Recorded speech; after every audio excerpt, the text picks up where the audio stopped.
Hello guys, welcome to our channel track anime, যেখানে আজকে আমরা দেখব ব্লু বক্সের এপিসোড 24। ভিডিওর শুরুতেই আমরা হিনাকে দেখতে পাই। হিনা তার বন্ধুকে বলছে, যতক্ষণ না তাইকি নিজে এসে আমার সামনে তার অনুভূতি প্রকাশ করবে ততক্ষণ আমি তার কাছ থেকে কোনো উত্তর জানতে চাইব না। এরপরেই দৃশ্য বদল হয় ক্যাম্প ফায়ারের দিকে, যেখানে হিনা এসে তাইকিকে দেখতে পায়। সে তার সঙ্গে কথা বলতে এগিয়ে যায়, কিন্তু তখনই সে লক্ষ্য করে যে তাইকি তো চিনাস্তুর দিকে তাকিয়েই আছে। এইটা দেখে হিনার ভীষণ খারাপ লাগে।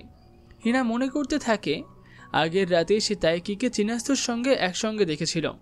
এটা সেই সময়ের কথা যখন হিনা তাইকিকে পুরো এলাকায় খুঁজছিল, অথচ বাস্তবে তাইকি চিনাস্তুকে খুঁজতে বাইরে গেছিল। এসব মনে করেই হিনা আরও আবেগপ্রবণ হয়ে পড়ে। সে জানত তাইকির শুধু চিনাস্তুর প্রতি অনুভূতি আছে, তবুও হিনার মনে তাইকির জন্য একটি বিশেষ অনুভূতি ছিল। হিনা মনে করে যখন সে তাইকির সামনে প্রথমবার তার আবেগ প্রকাশ করে, তাইকি ভীষণ লজ্জা পায়, আর সেটা হিনার বেশ ভালো লাগে। এমনকি যখন হিনা স্নো হোয়াইট নাটকে অভিনয় করেছিল, তখন সে মনে মনে তাইকিকেই তার প্রিন্স ভেবেছিল। পরে যখন তাইকি সত্যি করেই প্রিন্সের চরিত্রে অভিনয় করে, সেই মুহূর্তে তো হিনার খুবই ভালো লেগেছিল। এমনকি সেই ক্লাসরুমের দৃশ্যে যেখানে হিনা তাইকিকে কিস করতে বলেছিল, সে চেয়েছিল যে তাইকি সত্যি সত্যি তাকে কিস করুক। স্টেজে যখন সে ব্লান্ডার সিন হয়, হিনা আসলে খুবই খুশি হয়েছিল, কারণ তখন চারিদিকে তাইকি আর হিনার ডেটিং রিউমার ছড়িয়ে পড়েছিল। হিনা ভাবতে থাকে যদি তারা সত্যিই ডেট করত তাহলে কত সুন্দর সময় কাটাতো। এই ভেবে সে আরও অস্থির হয়ে পড়ে। যাই হোক, এরপরে সে আবার ক্যাম্প ফায়ারের দিকে এগিয়ে যায় এবং তাইকির সঙ্গে কথা বলতে শুরু করে। তাইকি বলে, তোমার চুলে তো একটা পাতা লেগে আছে। হিনা সেটা নিজেই তুলতে চেষ্টা করে, কিন্তু পারে না। তখন তাইকি বলে, দাঁড়াও, আমি সরিয়ে দিচ্ছি। তাইকি এখন হিনার চুল থেকে পাতাটা সরিয়ে দেয়, আর সেই মুহূর্তে হিনা মনে মনে ফিসফিসিয়ে বলে, আই লাভ ইউ তাইকি। সে ভেবেছিল যে তাকে জোরে বলতে হবে, কিন্তু সে নিজেকে সংযত করে, কারণ সে জানত এখনই যদি সে তাইকিকে এটা বলে ফেলে তাহলে তাইকি খুবই বিব্রত হয়ে পড়বে। এরপর হিনা মজা করে তাইকির দিকে তাকিয়ে বলে, তোমার চুলেও কিছু একটা লেগে আছে, দাঁড়াও আমি সরিয়ে দিই। কিন্তু তাইকি তখন বুঝে ফেলে যে হিনা তাকে নিয়ে মজা করছে। সে হেসে বলে, না না, যেটা লেগে আছে সেটা থাকতে দাও তাকে। এই দৃশ্যেই আয়ামে আর কিও দূর থেকেই তাইকি আর হিনাকে দেখছিল। আয়ামে বলে, ওদের সম্পর্কটা কত সুন্দর লাগছে তাই না? যখন প্রথমে তারা শুধুমাত্র বন্ধু ছিল আর এখন ধীরে ধীরে কাপল হয়ে গেল। কিও উত্তরে বলে, কিন্তু তুমি কি মনে করো যে মানুষ সবচেয়ে বেশি ভালোবাসে সে সত্যিই সুখী হয়? আমি কিন্তু এমন মনে করি না। আয়ামে অবাক হয়ে বলে, মানে তুমি কি বলতে চাইছো? কিও উত্তর দেয়, দেখো, যারা তোমাকে ভীষণ ভালোবাসে তারা একসময় তোমাকে ছেড়ে চলে যায়। এর মানে হলো হয়তো তোমার মধ্যেই কোনো সমস্যা আছে। এটা শুনে আয়ামের রেগে যায় আর বলে, নিজের তো কোনো গার্লফ্রেন্ড নেই, এদিকে আমাকে জ্ঞান দিতে এসেছ। যাই হোক, এরই মধ্যে ক্যাম্প ফায়ার জ্বলে ওঠে। আয়ামি কিওর দিকে বিরক্ত মুখে তাকায়, কিন্তু তার মনে হয় যে আসলে তার নিজেরও কখনো কোনো সিরিয়াস বা দীর্ঘমেয়াদী সম্পর্ক হয়নি, যেমন তার বোন ক্যারেনের হয়েছে। সে কল্পনা করে, যদি আমি কাউকে নিজের অনুভূতি প্রকাশও করি হয়তো আমারও অবস্থা হিনার মতনই হয়ে যেতে পারে। এই ভাবতে ভাবতে সে ঠিক করে, যাই হোক না কেন আমাকে এখন হিনার পাশে থাকতেই হবে। এরপরে সে লক্ষ্য করে তাইকি ঠান্ডায় কাঁপছে, তাই সে নিজের জ্যাকেটটা নিতে জিমের দিকে এগিয়ে যায়। এই সুযোগেই আয়ামে হিনাকে বলে, শোনো, তুমি প্লিজ একটু জিমে যাবে আর আমার সাউন্ড সিস্টেমটা আমাকে এনে দেবে প্লিজ, তুমি একটু করো না এটা। আর জিমে গিয়ে তোমার যদি একটু বেশি সময়ও লাগে তাতেও কোনো অসুবিধা নেই। হিনা সম্মতি জানিয়ে বলে, ঠিক আছে, আমি নিয়ে আসছি। এই বলেই সে জিমের দিকে এগিয়ে যায় এবং ভেতরে ঢুকেই তাইকিকে দেখতে পায়। সে বুঝতে পারে যে আয়ামে সবকিছু পরিকল্পনা করেই তাইকির সঙ্গে তাকে একা সময় কাটানোর সুযোগ করে দিয়েছে।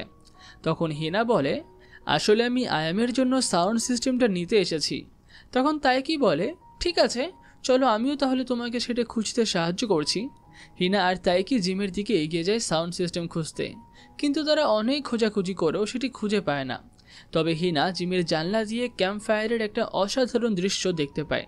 তখনই সে তাইকির দিকে তাকিয়ে বলে, তাইকি, তুমি কি একটু বিশ্রাম নিতে চাও? আমরা এখানে বসে একটু আরাম করতে পারি। তাইকি বলে, হ্যাঁ অবশ্যই, আমিও না বেশ ক্লান্ত হয়ে পড়েছি। এটা শুনেই হিনা মজা করে বলে, ও তুমি আবার ক্লান্ত? তাইকি বলে, হ্যাঁ কেন হতে পারি না? তুমি তো আর আমাদের মতো এদিক ওদিক ছোটাছুটি করো না, তোমাদের জন্য তো গাড়ি এসে তোমাদেরকে পিক আপ করে নিয়ে যায়, তাই হয়তো তোমরা আর ক্লান্ত হও না। হিনা এ সময় হেসে বলে, আরে না না এমন কিছু না, আমাদেরও প্রচুর পরিশ্রম করতে হয়। এরপরে তারা দুজন একসঙ্গে বসে পড়ে এবং তাদের স্কুল জীবনের পুরনো স্মৃতিগুলো নিয়ে কথা বলতে থাকে। আর মজা করতে করতে হিনা ধীরে ধীরে হাত বাড়িয়ে তাইকির হাত ধরতে চায়, কিন্তু ঠিক তখনই তার মনে পড়ে যায় যে না, তাইকি তো আসলে চিনাস্তুকে ভালোবাসে। আর এই ভাবতেই হিনা থমকে যায়, সে হাত সরিয়ে নেয়।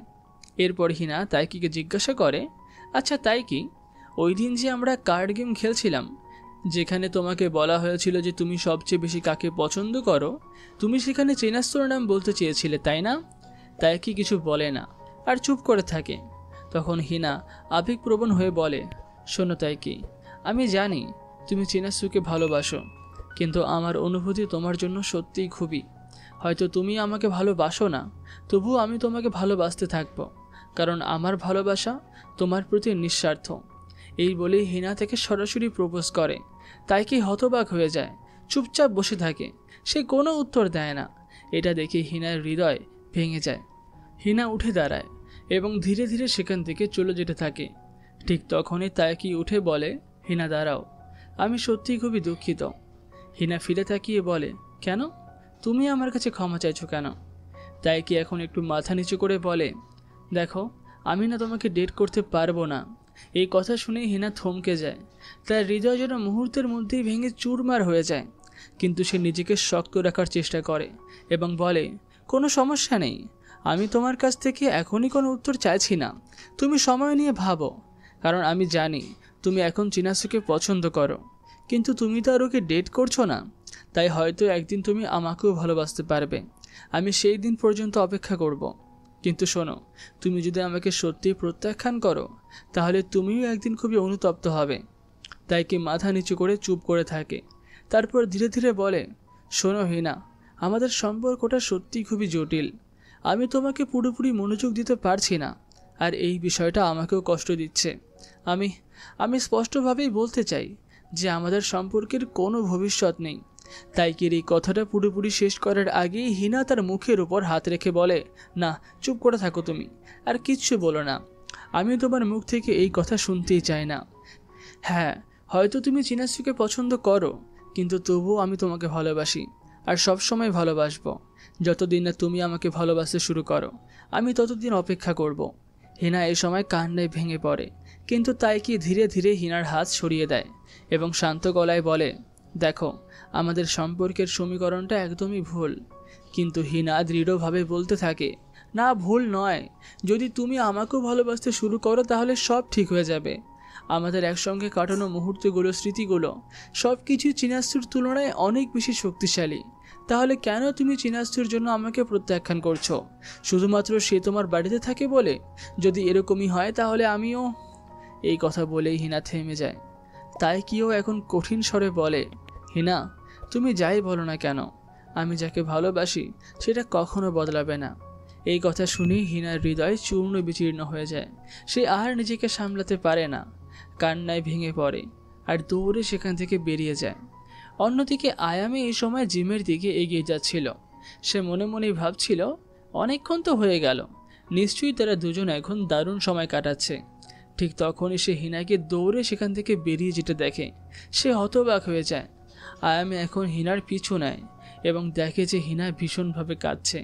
হিনা কাঁপা গলায় বলে, ও আমাকে রিজেক্ট করে দিয়েছে। সে স্পষ্টভাবেই বলেছে সে অন্য কাউকে ভালোবাসে, আর সেটা কখনো বদলাবে না।